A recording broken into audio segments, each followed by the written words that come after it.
2023 তারিখে বিএনপির ভারপ্রাপ্ত চেয়ারম্যান তারেক রহমান কর্তৃক জাতির সামনে উপস্থিত রাষ্ট্র গঠনের মধ্যে একটি দফা।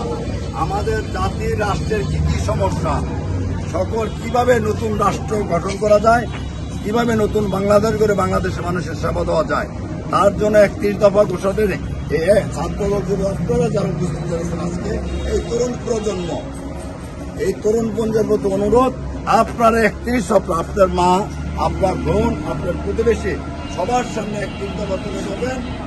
সবার আগে বাংলাদেশ তারুণ্যের প্রথম ভোট। 31 দফার আলো ঘরে ঘরে চালো, ঘরে ঘরে চালো। 31 দফার আলো ঘরে ঘরে চালো, ঘরে ঘরে চালো। 31 দফার আলো 31 দফার আলো ঘরে ঘরে চালো, ঘরে ঘরে চালো। 31 দফার আলো তারুণ্যের প্রথম ভোট, ধানের শীষের পক্ষে হোক, ধানের শীষের পক্ষে হোক। তারুণ্যের প্রথম ভোট, তারুণ্যের প্রথম ভোট, ধানের শীষের পক্ষে হোক, ধানের শীষের পক্ষে হোক। তারুণ্যের প্রথম ভোট।